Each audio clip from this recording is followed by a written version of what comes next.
Leo. Leo, welcome to Fire Fridays. Every Friday for you, Leo. I read for you as well as the other fire signs. But Leo, you're first up today. Welcome. And if you're returning, welcome back. Fire Fridays. Leo, I'm starting with you. I'm in a Leo mood. We're getting really close to your season, Leo. And one of my favorite times of year has always been not always been, but since my kind of awakening, it's been the Lionsgate. It seemingly has been a very profound little bit of a turnabout for me in my personal life. So even though I don't have a lot of Leo in my chart, something about it. Anyway, Leo. So we're getting close. We're getting close to Leo season, and I'm just in that mood right now. I'm feeling very Leo-esque. You know what I mean? So and that was kind of interesting because it almost made me feel like reading cards in general was sort of like, no. What do you need to know? Just go outside. Go outside, be happy. Love people. Right? But no, we're here to serve, so that's what we're doing. We're going to take 3 cards of potential energy situation here with the Santa Muerte deck. We'll be clarifying with my new Baroque Tarot deck by Lamucci Designs. It's based on Rider-Waite-Smith, but it has some beautiful watercolor and vivid imagery, and then there's some deviations, one of which happens to be this card that is on the bottom. I did not plan this, but this is the Magician on the bottom here. The Magician is very mysterious in this deck. You can't see the face, right? And magic is kind of mysterious, isn't it? It's quite illusory, in fact. Magicians are known for being masters of the sleight of hand. So, I don't know. Does that mean anything? I'm not really sure. But it did come up. It's interesting that it's been on the bottom. Every time I've gone to just show it, it seems like the Magician's there. There is definitely something in the air right now about alchemy and taking circumstances and seeing them from another point of view to have them work in your favor in some way, Leo. I don't know. But let's get into it, Leo. All right. Santa Muerte. Let's go. We're kicking it off with the 5 of Pentacles. Yeah, so we are definitely going to make something out of a situation. The 5 of Pentacles is like a setback. It's a financial... It's a feeling of financial lack, a feeling of setback, a feeling of like being left out, We have the Page of Swords. Okay. And we have the Emperor. This is some fire energy. This is Aries energy, but the Emperor is fire, by the way. And underlying energy right now is the Ace of Cups. Cool. So some kind of new emotional opportunity coming in some sense, perhaps. But what we've got here is these 3 energies. The Emperor manifests. The Emperor is all about manifesting what they want, and they're not really sacrificing anything or they're not willing to settle for less. The Emperor is Aries. It's ruled by Mars. Mars is the god of war. It's a masculine energy. It's an assertive energy. Obviously, there's something that you are persistently pursuing. I think you know what it is that you want, Leo, and you're not really ready to sell that short at this time. We have the Page of Swords here. The Page of Swords is typically one of a very defensive energy, sort of protecting a space. And swords are air, and that's basically the thoughts and the communication life. To me, this particular Page of Swords looks like it reminds me of somebody drafting up a legal document. It kind of screams banker or lawyer to me for some reason, this Page of Swords. Legal document, though, that's what I'm getting. I think basically, Leo, you have something going on here for some of you that is like something legal that's going to maybe cause a bit of a setback with what it is you're trying to manifest. So I hope not, but that's very specifically for some of you. There's a bit of something going on. It could be like a legal document. It doesn't have to be something scary like like a being sued or something, but it could be something to do with a contract of maybe, say, a work contract. Maybe if you're a independent type, maybe there's a negotiation coming up for the type of work you do with a client. I don't know exactly. But and that's another thing too. The Emperor can also speak of self-employed types as well, or entrepreneurial types. So Leo, you may have a situation where you're renegotiating a contract with a client, or looking to form, let me rephrase that, looking to form a new relationship perhaps with a new client, and there's a sense of something being inequitable about it. Something doesn't seem fair about it, doesn't seem right about it. We'll get some clarification going for you, however, right now with this Lamucci Baroque Tarot deck. So what does Leo need to know about the Five of Pentacles? What does Leo need to know about the Five of Pentacles? And Leo, forgive me. I mean, I'm almost compelled to wear sunglasses right now. Sunglasses indoors. It feels like your energy. That's not insulting. It's actually meant to be complimentary, but I feel like sun's out, guns out energy, right? I don't know what it is. We are clarifying the Five of Pentacles, and look who decided to show up. It's the Emperor. So we have the Emperor twice. Boss mode. There's some serious boss mode energy going on here. Okay. Do emperors wear their sunglasses indoors? Some of them. I think really, though, it's an outer expression of an inner energy, right? And it can be authentic or it can be inauthentic. We just went through the full moon in Capricorn recently, and there's a strong sensation of being authentic during this time, in a sense. And I think that some of those outer expressions are really meant for others more than they are for ourselves. So just know the inside of me is wearing sunglasses right now. Let me put it that way. I have nothing to prove to you. I just feel like I'm wearing sunglasses. I have no idea what that means. I apologize. I don't apologize, but this is getting weird.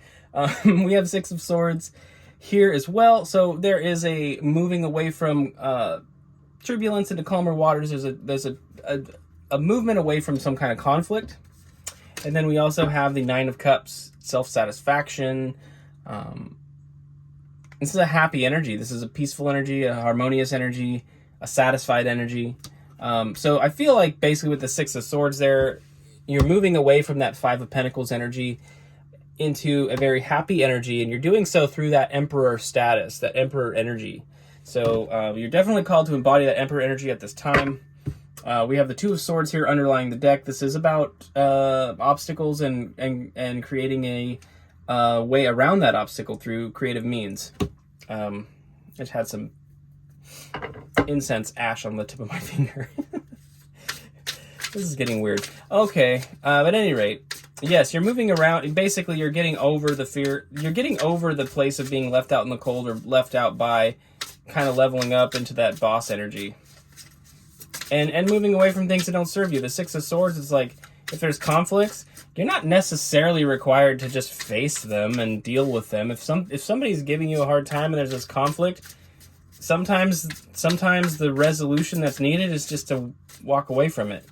If there's space to walk away, then you can just walk away. You're not obligated to give everyone an explanation for everything you do. Not at all. If there's a conflict and you don't want to deal with it, you don't have to. Just, I don't know. Okay. Regarding the Page of Swords, we have the Seven of Pentacles here. Is an assessment of where you've come from and where you're going, kind of looking back at the thing. So again, with the Page of Swords feeling kind of like a legal document, there is a energy of like looking over it carefully, right? Yeah, look over it carefully. Make sure you see it correctly. Look at it from every angle that you can. This is the Hanged Man card. This is about seeing things from different perspectives. If you don't open your mind to see things from another perspective, you may feel stuck. So there is a call here to be very, very attentive in this situation, because something is going to be... it's going to be requiring your attention. That's part of the Emperor thing too, is that diligence, right? And then we have the Seven of Cups here. You're spoiled for choice. So the more you look at this legal document, well, this is very specific, but if you're facing a legal document or contract of some kind, as you're paying more and more attention, you're going to find things that are important to bring up, things that are important to address and to revise. And just recognize the fact that you have options. You're not required to accept this opportunity to sign this contract. You don't have to sign it. You have choices. Jeez. Okay. Underlying the deck right now is the Tower. So something that feels established is going to be kind of reduced to its foundation in a sense. It's going to be revised. So there may be a call. There's a call to revision here, I think, basically. You feel like, so very specifically, again, if it's like some kind of contract, you may have a certain way that you do things in your contractual work with others that maybe just needs to be looked at and reimagined. If you bill, I mean, this is very specific, obviously, and just take it as a metaphor, but if you're billing your work in a way of like by the job, based on a calculation of how many hours it takes you or something, maybe just create an hourly rate of some kind. Create a few options. Create some options for your clients in that they could choose to buy the package deal, set fee thing, or they could choose an hourly rate. Something of that nature. I don't know, Leo. Take it as it resonates, because that could apply to anything. That can really apply to lots of situations, not just legal ones, but it's like if you're investing energy in your, let's say your physical health, your fitness, that kind of thing. You sort of have, you could focus on the exercise component as sort of one facet, and you can focus on the diet component as another facet. Obviously, they work the best together in combination, but sometimes your energy is best suited to one or the other. If you're struggling with one side of it, it's like focus. Maybe focusing on the other one for a moment to sort of rebuild some momentum is good. Take it as it resonates. I'm obviously talking out my ass here because I'm not exactly like Mr. Olympia or anything, but you get what I'm trying to say. All right. Let's clarify the Emperor for you, Leo. Yeah, I'm vibing. Well, I don't know. Maybe I'm not vibing with you. I'm feeling like I'm vibing with you. Hopefully this isn't... Hopefully this is helpful. Let's clarify the Emperor for you, Leo. You're keeping it light today, though. It's lighthearted. That's the key. Keeping it lighthearted, throwing our shit on the ground. Let's go. And we're back. Hey there, everybody. Apparently I like to throw these cards. This happened yesterday as well. I just starting with these cards, and they have a lot to say. So they're pretty excitable. They tend to jump around. It's fun. Anyway, one card that came out face up on the table and everything appropriate was the Queen of Cups. So clarifying the Emperor with the Queen of Cups. So you have fire and water there. You may be working with somebody with heavy amounts of water in their sign, or perhaps your energies are opposing in the masculine and feminine sense. And no, I'm not talking about gender. I don't care about that. I just mean the energetic signature of like the persona. So we have a Emperor and a Queen of Cups. We've got the Eight of Wands. This is clear communication. This is rapid movement and inspired energy. So there's a resolve. I think there's a resolve that's going to move things forward swiftly. Yes, a resolve that's going to move things forward swiftly. This is the Ace of Swords, truth revealed, and clear communication. Okay, so yeah, for some of you, it literally is like a water sign person that you're talking to, that some kind of resolve will be reached and clear communication will come forward and move things along. For others of you, though, part of the communication issue might be your own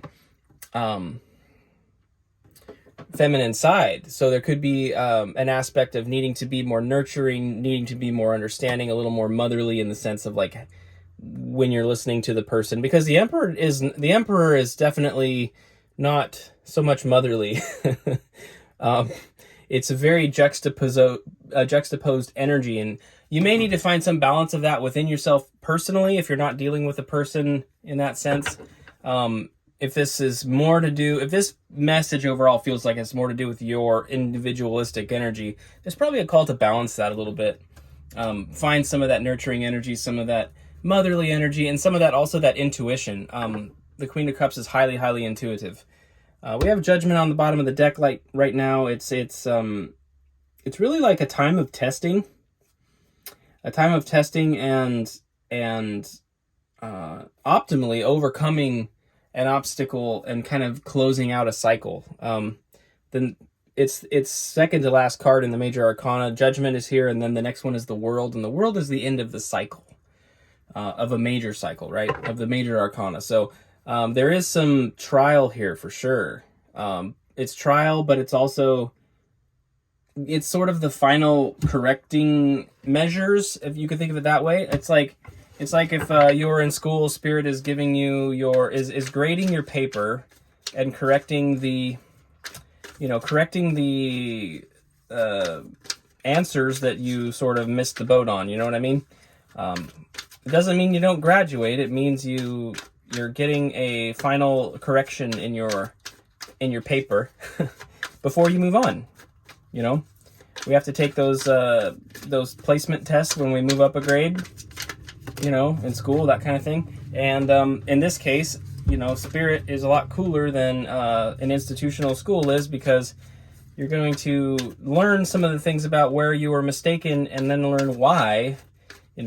Spirit's a great teacher. If you're willing to listen, there's a lot of insight to be had. So if something isn't quite working out, the aspects of it that aren't, the cool part is you have the opportunity to sort of introspect and ask why that is. And, I feel like the universe will speak to you in that sense, Leo. So we're doing your potential outcome here. 3 cards. We're starting it off with the Ace of Wands. So we have the Ace of Swords and the Ace of Wands. The Ace of Wands is fire. This is brand new inspiration. This is inspired to do a new project. So this truth revealed communication from the Ace of Swords leading into the Ace of Wands is really brilliant energy. I love that. We've got the 3 of Swords. I think basically whatever setbacks there may have been that have caused some disappointment and some pain, some discomfort are being resolved. I think that's part of what this judgment is like, you're going to have to acknowledge some of the wounds from the past, perhaps. And then we have the 4 of Swords. It's always weird when they come out sequentially like that. I've had this deck for, almost a year now. It's been shuffled aplenty. And here we are with the 4 of Swords coming out right after the 3 of Swords. So there is a natural progression there. This is rest and recovery after that disappointment. So basically, yes, the potential outcome here to this situation, I feel, is that, whatever setbacks you felt, you've sort of had some time to recover, to assess, to go within, to kind of to pray and to meditate and to recover from whatever it was. And that's kind of what we were talking about a minute ago, is like, you can ask the universe what lessons you needed to learn from those setbacks. And that's kind of what this 4 of Swords energy is. So it's just affirming to me that it's a good time to do that, to be introspective, because as you go through that process and you have those sort of revelations about the insights you could learn from a past experience, it brings about new inspiration, right? It's very motivating and very positive to have those inspirations. Underlying the deck is the Chariot. So the Chariot is basically at the ready. You're sort of being asked to be prepared to follow the lead of Spirit. The Chariot, the power to the wheels of the Chariot is literally Spirit. It's the universe. You're not really manipulating it yourself. You're prepared to go wherever that's leading you, but you're really letting Spirit sort of power it. It's you and the universe sort of working in tandem to bring about your manifestation. And which I think you'll have on the other side of all of this reconfiguring of your contractual situation, you're going to have new inspiration. So, Leo, that's what I have for you. That's kind of ridiculously specific and odd. If this resonated and you stuck around, thank you so much. I hope this did resonate. If it did, please consider liking the video and subscribing if you're not already. And I hope to see you next Friday, Leo, for Fire Fridays, where I read for you every Friday. Wouldn't you know it? Hence the name Fire Fridays. Until then, take care. Best of luck with this energy, and I hope to see you next week.